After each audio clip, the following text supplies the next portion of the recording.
Alors Maxime, la seule différence qu'il a avec ses 3 prédécesseurs, il est jeune comme eux, il est beau comme eux, il a la pêche comme eux, mais il est engagé, il est militant et il est membre des Républicains. Donc il a des questions précises à vous poser. Personne n'est parfait. À toi Maxime. Ma première question, puisque je sais qu'on va en parler, de l'affaire Fillon. Allez, je vous ai entendu... T'entends pas, on l'entend pas rapproche le micro là. Je vous ai entendu prendre des positions contre ce qui a pu se passer dans cette affaire. Moi, j'ai lu votre programme et je ne trouve pas de mesures radicales pour empêcher toute forme de corruption ou de détournement de fonds publics. Je ne dis pas que François Fillon a détourné de l'argent, mais simplement, c'est bien d'aller sur les plateaux et d'expliquer que cette affaire est absolument scandaleuse, mais est-ce que, par exemple, vous êtes favorable à une inéligibilité à vie de quiconque détourne de l'argent public? Oui, sur le détournement d'argent public, c'est évident. Simplement pour votre information, c'est un député écologiste qui a fait en sorte qu'au Parlement européen, on ne puisse plus recruter des membres de sa famille. Marine Le Pen a pu détourner le système parce qu'elle avait recruté son compagnon, il n'avait pas de contrat, Louis Alliot, et le payer 5 à 6 000 euros pour un mi-temps où il n'est jamais venu. Tout à fait. Et en plus, Donc ce sont des députés fictifs qui font des emplois fictifs. Mais c'est un enjeu, c'est dans le programme des écologistes depuis très longtemps, la question, c'est la question de la corruption et dans nos institutions, trop souvent, la question des conflits d'intérêts. Quand vous avez des agences, par exemple, sur la santé, avec des représentants qui sont payés par ailleurs par des firmes pharmaceutiques, vous avez forcément un biais dans les décisions qui sont prises. Et on le voit sur les OGM, on l'a vu sur les médicaments, on pourrait le prendre sur l'énergie ou sur d'autres choses. Il y a trop de conflits d'intérêts en lien avec la décision publique. Ou quand vous voyez des conseillers de président de la République, ça a été le cas avec Sarkozy, comme ça a été le cas avec Hollande, qui sortent de l'Élysée pour aller immédiatement pantoufler dans des grandes banques, alors que c'est eux qui ont géré ou pas géré du tout la régulation bancaire, c'est proprement scandaleux. Donc on est d'accord, si vous êtes élu, quiconque est condamné pour détournement de fonds publics ne fait plus jamais de politique. Oui. D'accord. Bon. Sur ce point, on est d'accord. Maintenant, je passe. Mais là, votre candidat va avoir un souci quand même. Excusez-moi, mais pour l'instant, il n'est pas condamné. Mais vous avez raison. Vous avez parfaitement raison. Présomption d'innocence. Reconnaissez que c'est pas très glorieux d'embaucher et de rémunérer sa femme qui dit partout qu'elle ne fait pas de politique, qu'elle n'a jamais travaillé pour son mari. C'est pas glorieux, mais c'est un droit, hein, apparemment. Oui, mais la question là est une question de moralité. Ouais. Les pratiques changent. Pardon ? Les pratiques changent. Moi, je suis totalement opposé. Et puis, c'est marrant parce qu'on nous dit en permanence que François Fillon, sa femme a gentiment travaillé pour lui, l'a rassuré, lui a fait des petits massages, a rencontré des gens dans la Sarthe. La réalité, c'est que son dernier travail, elle était assistante parlementaire de la personne qui avait succédé à François Fillon, et ça, on n'en parle jamais. Comme si elle n'avait jamais travaillé. Donc, moi, je trouve que quand on dit qu'il faut supprimer 500 000 emplois dans la fonction publique en considérant que les fonctionnaires sont des fainéants ou qu'il faut réduire les aides au chômage et aux pauvres en considérant que c'est des assistés, je trouve que, franchement, il se fait la vie belle quand même. Voilà. Maxime, notre question. Maintenant, je vais passer à la partie plus désagréable, puisqu'on est d'accord sur ce point. Moi, je suis assez fâché contre vous et contre votre parti. Ah. Je vais vous expliquer pourquoi. Parce que j'ai l'impression que vous avez pris en otage l'écologie. Aujourd'hui, j'appartiens à une génération qui ne peut pas ignorer que le réchauffement climatique aura des conséquences sur sa vie. Or, quand je parcours votre programme, qu'est-ce que je vois ? Je vois effectivement quelques mesures écologiques, mais je vois à côté toute une batterie de mesures de la gauche radicale. Est-ce qu'il est possible ?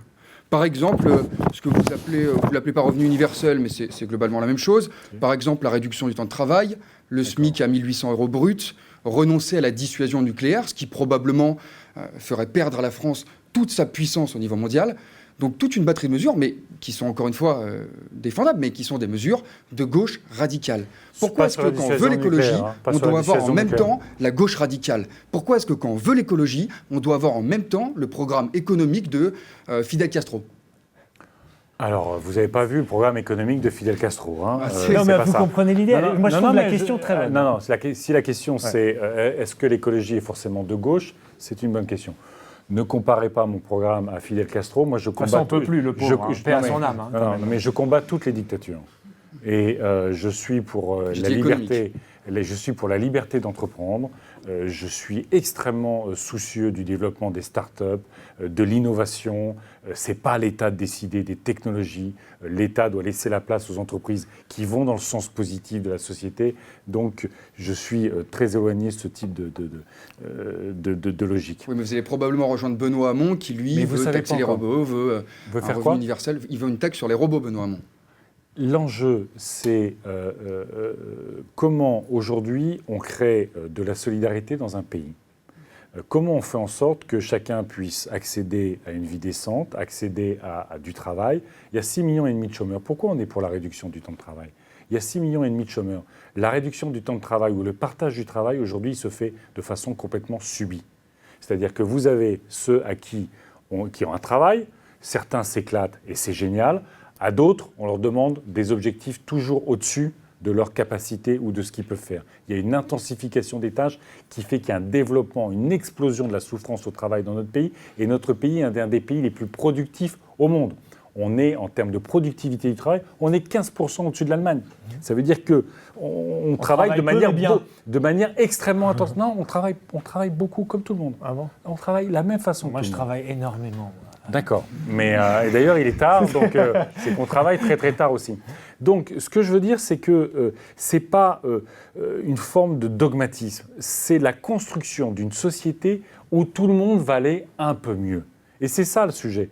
Et quand on me dit pourquoi l'écologie est de gauche, je dis comment on peut être de gauche aujourd'hui sans être écologiste. Parce que vous avez plein de gens de gauche qui ne sont pas du tout écologistes. Ils sont pour le nucléaire, ils sont pour le diesel, ils sont pour ce qu'on appelle le productivisme, le consumérisme. Ils n'ont pas intégré aucune de ces notions liées à l'écologie. Mais en revanche, quand je vois le programme de François Fillon qui dit « je veux supprimer le principe de précaution dans la Constitution », je me dis « mais on est dans un truc de fou ».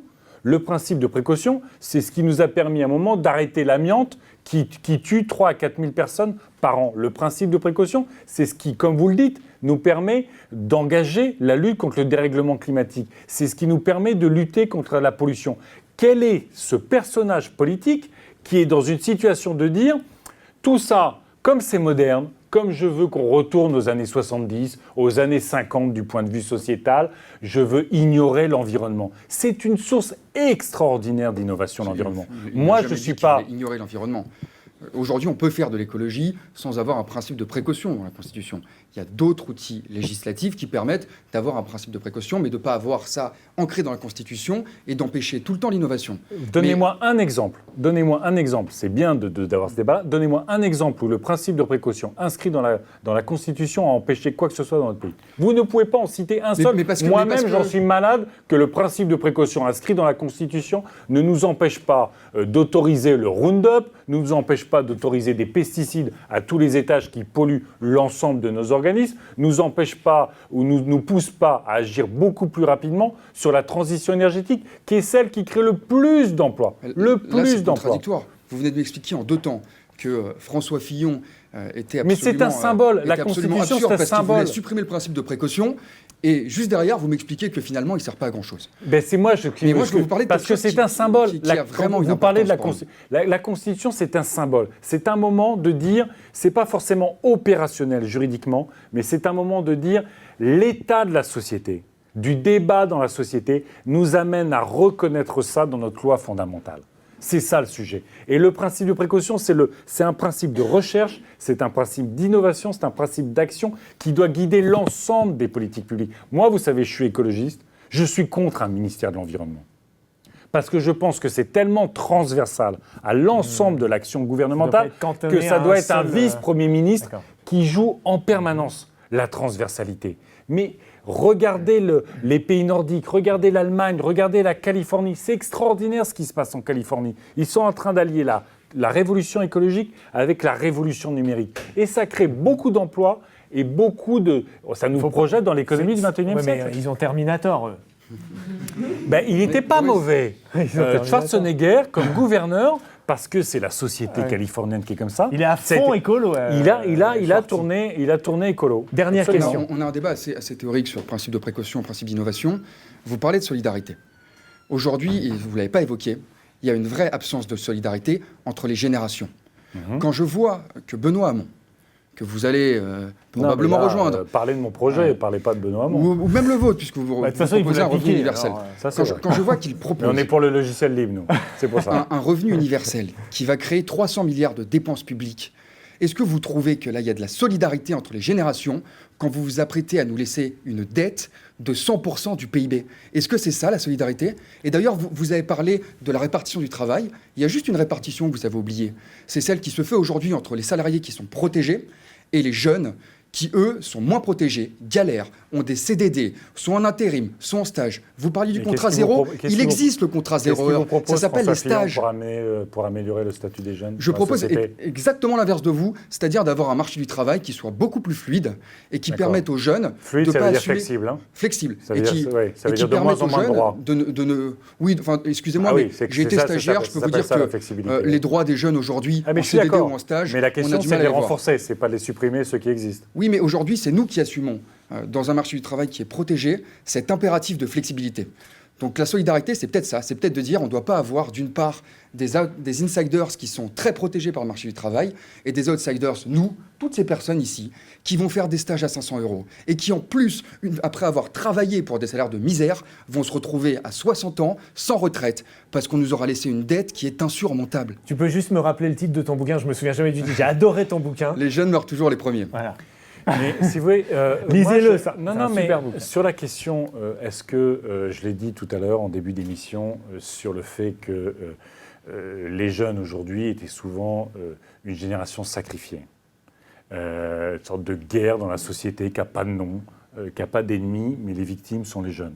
C'est eux qui ont la précarité, tout ça. Alors, les jeunes meurent toujours les premiers. C'est le titre de son bouquin. La question, c'est comment on crée des droits pour que vous ne soyez pas dans cette situation-là.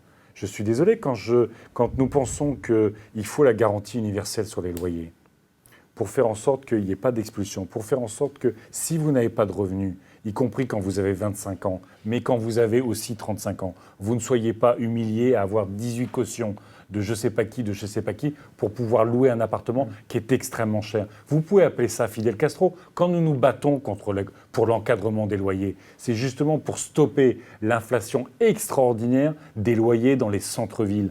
Quand nous voulons que, justement, il y ait... Vous êtes obsédé par Paris, hein. Il n'y a pas que le centre-ville, il y a la banlieue, il y a ici les Moulineaux aussi. Mais je suis d'accord. Alors, j'ai dit les centres-villes, je n'ai pas dit Paris. Ouais. Mais vous avez, excusez-moi, à Paris, si vous prenez l'exemple de Paris, vous économisez 100 € par mois pendant 10 ans. Ok ? Vous achetez 1 mètre carré. Ouais, je sais, c'est fou. Non, mais c'est un truc qui est totalement dingue. Donc, excusez-moi, la répartition, c'est quand même un moment de mettre en place les outils, et je regrette que François Fillon ne soit pas sur ces outils-là, qui permettent à la fois de ne pas expulser ceux qui sont en difficulté, d'offrir des aides fiscales pour l'accession à la location ou à la propriété, et de faire en sorte que les loyers soient encadrés pour pas que ça devienne une rente au service de quelques-uns et au détriment de tous les autres. En fait, c'est ça le sujet. Vous faites le mauvais constat sur la jeunesse. Quand je vois que vous proposez le RSA jeune, la garantie des loyers, vous pensez qu'on veut survivre, qu'on veut des aides, qu'on veut la charité. Je veux de l'autonomie. On veut des opportunités. Je veux vous donner de l'autonomie. On veut pas un RSA jeune, on veut pouvoir être embauché en CDI, et aujourd'hui, c'est impossible. Ben, excusez-moi, mais y compris votre candidat, il va finir par supprimer le CDI. Donc là-dessus, vous n'aurez pas le CDI. Enfin, nous, de toute façon, on n'en verra jamais la couleur. Non, mais du candidat. Non, oui, il m'a l'air plombé.